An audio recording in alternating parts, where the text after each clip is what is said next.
Well, good afternoon. It's Monday, 5:30 p.m. drive time, and you're listening to The Kingdom and Its Stories. My name is Julian Gibb, and again, we're blessed to have Marcus Doe come and join us. If you were listening last week, you would have heard the story about how Marcus was a refugee who came from Liberia, who had his family wrenched, snatched, taken away from him, ripped away from him, and how he was forced into Ghana, the nearby country, into a refugee camp, everything taken away from him. He ended up in the United States of America as a refugee, and it was there that he was dealing with the events that had happened in his life, trying to unpack them, trying to heal from them. And we heard how he had joined the United States Army in not for the best reasons, in order so he could learn how to take a revenge out on the person who killed his family and ruined his life. But something happened.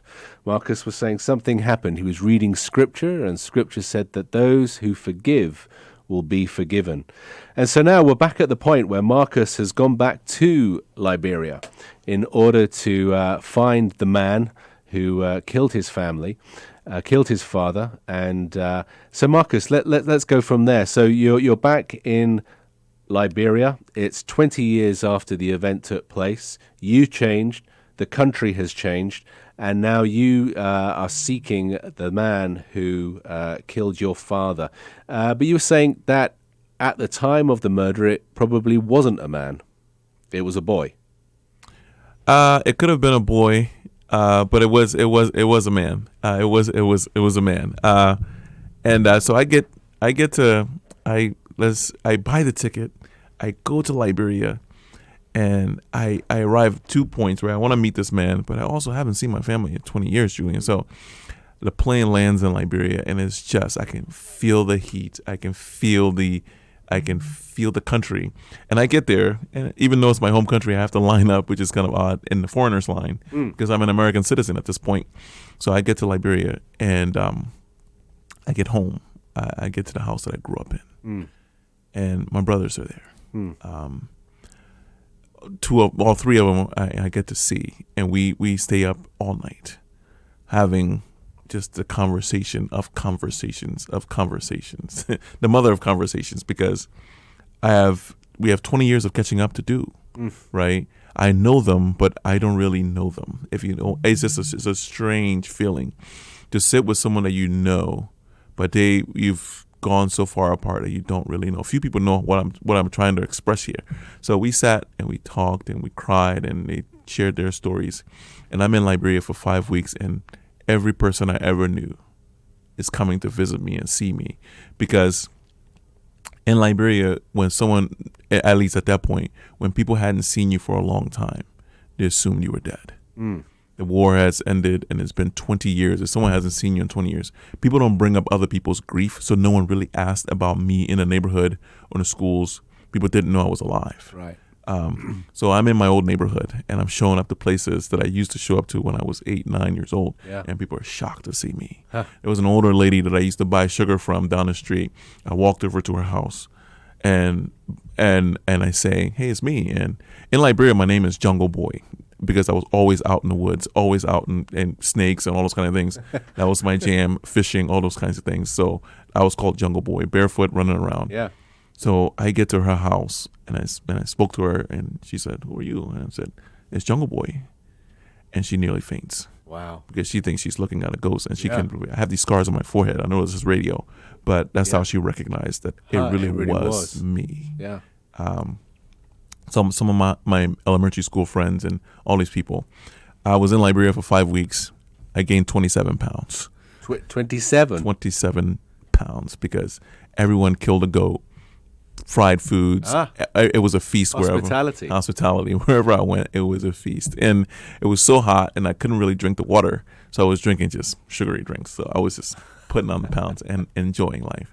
There are 2 instances that I would like to share with the audience in Liberia. One, it was a day I was in a barber shop, and I'm sitting in a shop full of men. I wouldn't loosely, it's just a little hut or kind of makeshift place for people to get their haircut. Right. And I'm sitting in the chair. And back there, you pay first before you get your haircut. So I give this guy $5 US, which is usually a haircut is about $1 US dollars. But You're I giving mean, him, wow, the purchasing power is kind of the same thing. So I give him $5 because the royal treatment. yeah, and I mean in America I will pay $15-$20 for a haircut. So I thought $5 is, I'm kidding. And so he's taking his time. He's doing everything. He's he's holding all his appointments.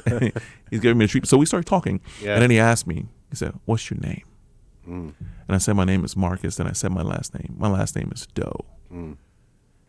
And he had this reaction. Oh, He said, "Your last name's Doe," and I said, "Yeah." And he said, "Where are you from?" And I said, "He said, I noticed you're not from here, right. Right. and you're an American. I can hear it in your accent, Yeah. which is strange." And I said, "Yeah, but that house across the street Yeah. is where I grew up. It's where I lived." Right. And he says, "Oh, you're Mr. Doe's son." And I said, "Yes." And he said, "Wow." Turns out he was a rebel soldier 20 years earlier. My. And he was in the MPFL, who at that point would have killed me during the war. Wow. He was one of the people who would have ended my life 20 years earlier. And at this point in the haircut, he's shaving my beard with a razor blade. And he freezes and I freeze. And he looks at me. He said, "Why did you come back? Yeah. How did you survive the war? Why did you come back?" Yeah. And I said, "God did something in my heart." And he was listening. And I said, "I came back for people like you." Ooh. And everybody else in the barbershop was Yeah. listening to the conversation. Bet. And it turns out a lot of them had fought in the war. I was amongst soldiers who would have ended my life 20 years earlier. 20 years earlier, that conversation would have been very different. And they all started to tell me their stories of how they couldn't sleep because of the people they had killed. They were sleeping with alcohol and Right. things to help them Anything numb the pain, Yeah, and yeah. they didn't have anywhere else to go. And I thought, man, I mean, and then that's when I reversed. I was like, you know what? These guys are my age. They're not the monsters. I mean, tears were in that barbershop that Right. day. And I was just like, what is... And I realized, man, my life is going to be different. Because I think forgiveness is going to be my lane. Like working with people like this is going to be my lane. Perhaps not on this level, but at some level. So I leave Liberia. The second story I should... So we got to go back because I'm struggling to comprehend this. Your words are very clear. But you're in a barbershop with a group of people who 20 years ago would have had knives, razor blades, looking to kill you. Absolutely. And now 20 years later, you're in a hut. Is that what you said? It's like a makeshift boarded up kind of container, or whatever you want to You're call in it. a container with these guys, with razor blades and knives, but there's this sense of I guess awe, in a sense, this sense of like forgiveness of those who have done crimes coming literally face to face with those they have done the crimes to. Yeah. I read a book a few years ago by Brian Stevenson, and one of the lines Brian always says is that we are all more than the worst things we've ever done. And it stuck with me. Like the worst thing, we shouldn't be defined by the worst things we've ever done. And I felt that for them. I felt that for me. Like I'm more than the mistakes I've made. And they made grand mistakes. They did terrible things. I'm not excusing them. No, Justice has to take its course with them as well. Yeah. But human to human, Yes. I believe forgiveness heals. Whether they end up in prison, they end up somewhere else. But human to human, people can be rehabilitated. We can offer forgiveness and receive forgiveness and move on with life, even though I feel like justice has a place in that as well. So you were saying forgiveness heals, and so is that a two-way stream, i.e., the forgiveness heals you, Marcus, Yeah. but it also, the fact that you're forgiving opens the door for them for healing. Absolutely, because they were telling me that, man, I walk around the streets and people won't even look me in the face because of what I did 20 years ago, and I can't say I'm sorry enough. Right. And they're all over Liberia. There's still, uneducated, tragic. illiterate, a generation of young men all over. Because, I guess they were just like 10-year-olds given a gun or a knife and say, go kill, And they did. or else. And they did ruthlessly. The second story, maybe this is a maybe No, I should, go. this No, is no. a sad one, not a sad one, No. but this is everything's sad here. I'm in a church across the street again from my house on a Sunday afternoon, and I told this story to my church a few days ago. And the pastor asks, before he preaches, he said, "If you don't have a Bible, move next to someone who does." 2/3 of the church got up and moved. Mm. And at that point, I had 7 Bibles in my house back in the States. Right. And I thought, I can help with this situation. Uh-huh. So for a few years there, I was sending Bibles back to Liberia Yeah. just so people can have access to them. Yeah. But that's the level of poverty that existed in Liberia 10, 11 years ago. Okay. Just a dearth of biblical resources. Yeah. Anyway, so the forgiveness thing starts growing in me. And the last day that I'm in Liberia, it's raining and I'm getting ready to go. And I don't want to come back to the States because I'm enjoying life.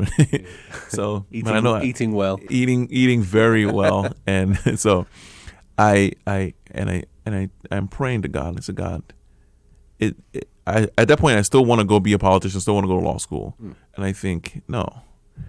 I had never thought of seminary. I had never thought of pastoral ministry. And I said, God, what do you want me to do? Do you want me to come back to Liberia, build libraries so people can exist? These soldiers can be able to read and get there. That's one of the things they wanted to do, was to be educated. So I thought maybe I could do that. Right.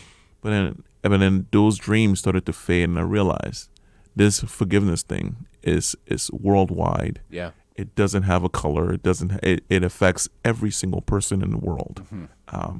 So I came back to the States and I decided maybe this is the path that God has put me on. Yeah. My greatest pain, the greatest hardship I ever had, was where my ministry would come from, and that's what's happening. That's what's happened today. So moving forward, you come back to the United States. You go to seminary. Is that I correct? came back to the States. Yeah. I went to seminary. I went to Gordon Conwell Theological Seminary, right outside of Boston. Yeah. One of the best decisions I've ever made. Yeah. Just great education. Second only to Regent College in Vancouver, Canada. Sorry. You snuck that one in. I see. I graduated from there. I take it on and enjoy it. I love it. I'm learning. I'm getting shaped, getting formed. Yeah. And I start my ministry. And while I'm in seminary is when Hendrickson Publishers approaches me to publish this book. And I told him, I already have it written. So we start working on it, and we get it. The book comes out in 2016. It does really well. I wrote articles for Christianity Today, all those kind of things. And I land in Denver at a church, and I start pastoring. And our church in Denver has a nonprofit that helps people who are in poverty get out of poverty. And through that situation, I started to meet individuals who were coming out of jail, coming out of prison. Started to meet single moms, people who were on drugs previously, and I saw a common thread, at least with the men. A lot of them were just like me, fatherless boys, who were in turn repeating the cycle, and their kids were fatherless because they had spent so much time, and it was unforgiveness with their dads, Right. that they were repeating with their kids. Oh my. And I started to see that, and I realized the fatherlessness thing is huge in me, and being a mentor for kids in the cities and walking through that. So I thought, okay, when I moved to Tucson and became a pastor of Redemption Tucson, I said, fatherlessness is going to be a big deal for me, and also reconciliation.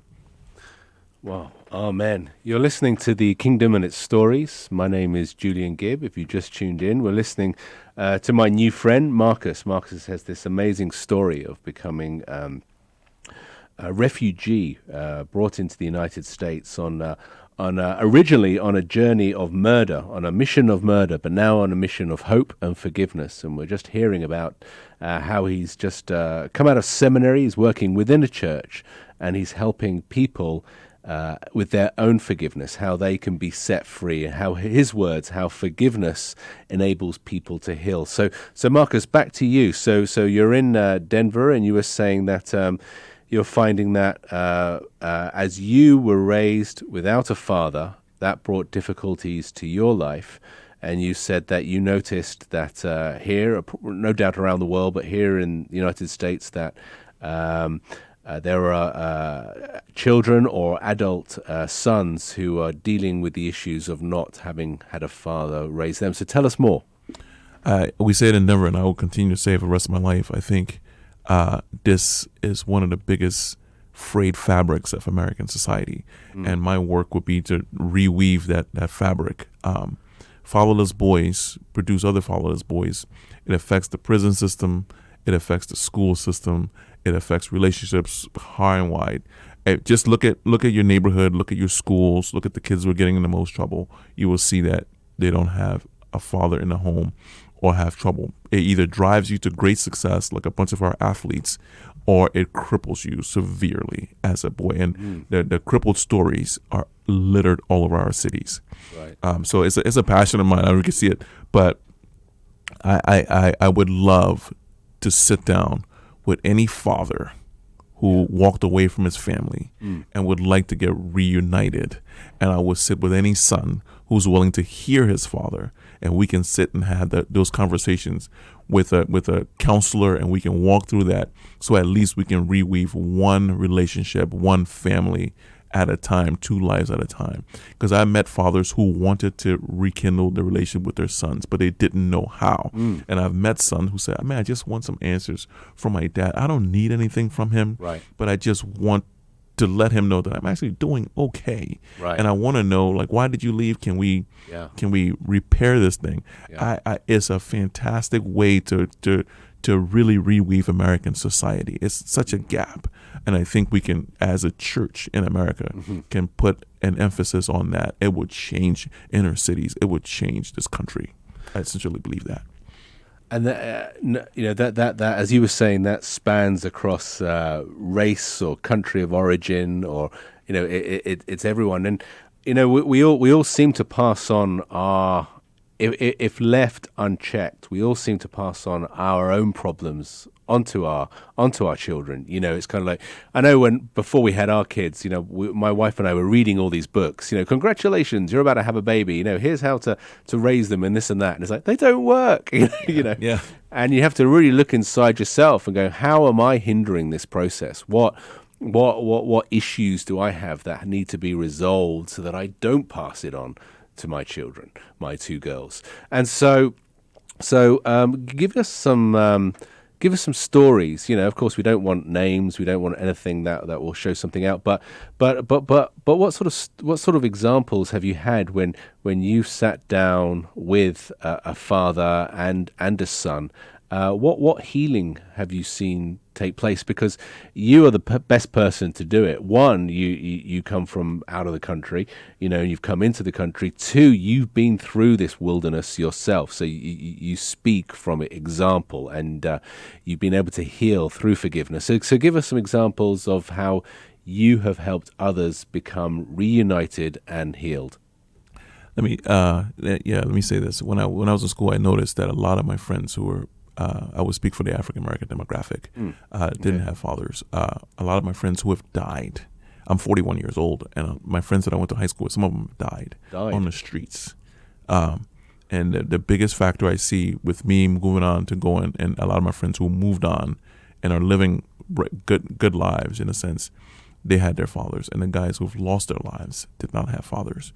I was sitting in my office in Denver, and we're having a conversation. I'm having a conversation with a guy, and he's on the street, and I'm talking to him, and he says, and the common thread with all my conversations is like, I didn't have a father. There was a homeless guy who slept a few hundred yards from where our church was. I'm sitting in the office. I was like, how did you get where you are, and what do you want to do? He said, the story begins way back in Detroit, when my father left us when I was 7 years old. And I didn't have anybody to guide me, and I ended up on the street.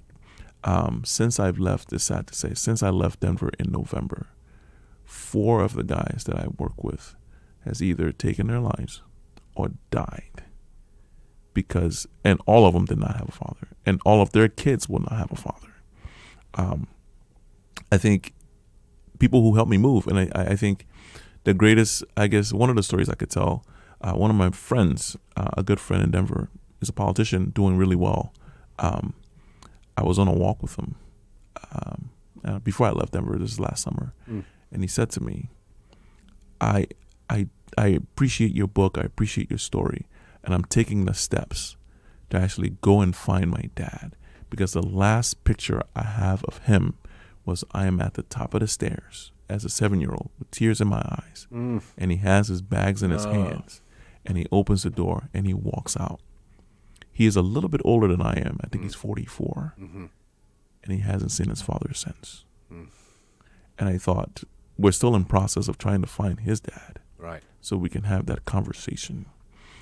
And the story also goes to girls and women who are missing fathers. But that's one of the clearest pictures I have in my mind of a story that a father is missing.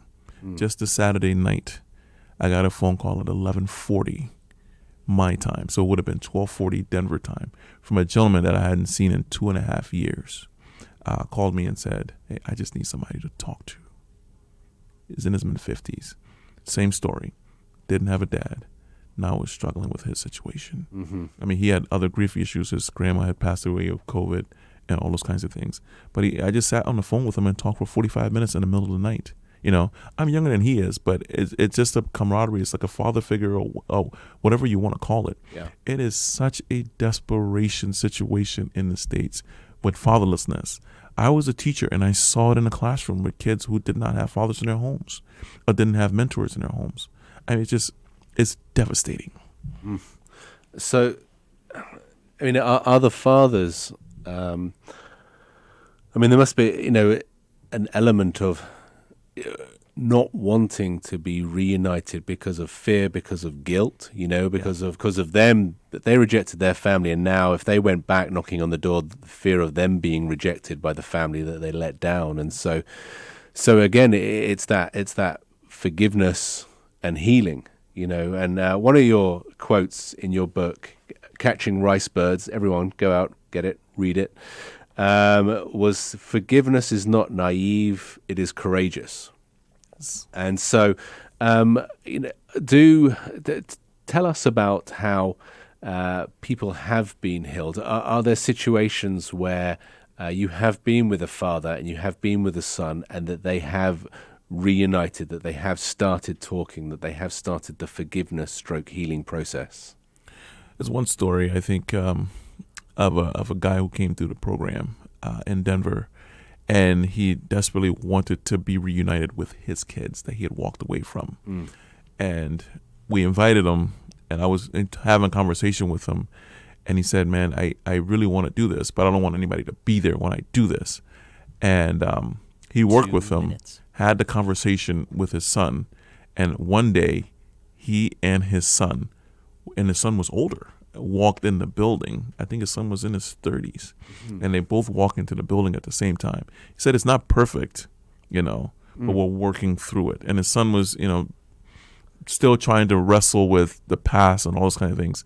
But I think that's where we need to go, is to take that journey of forgiveness, because it heals both people. Right. The absence and the desertion can be reweaved and rewoven, I should say, Sure. and move forward. But it's such a good thing, but it's also a very difficult thing. And if you're a father out there, you say, "Man, I want to do this," you're not alone. Right. We can get cohorts of fathers together. Yeah. So there is a bond in a sense, man. I want to do this. Right. And we can do them. We can work through it and start getting fathers and sons together. So, and I guess you're saying, it heals two generations, the father and the son, but then probably the grandson. Absolutely. Because then they can learn and rebuild that unity. So in 20 seconds, what would you say to someone listening now, either a son, adult son, child son, or a father who is seeking reconciliation? What would you say to them? 30 seconds. If you have to wait till you're ready for it, you will never get there. If I had to wait for forgiveness and say I'm ready to forgive this person, you'll never get there. You have to jump in and you have to start the process some way, somehow. I wouldn't wait till when I'm ready to do it. You will barely get there. Well, friends, so you've heard it here from Marcus, who has lived it himself. Healing, forgiveness enables both sides to heal. So how can you be involved? How can God use you to bring healing to a family and to this nation? Thank you for tuning in. We look forward to joining you next week.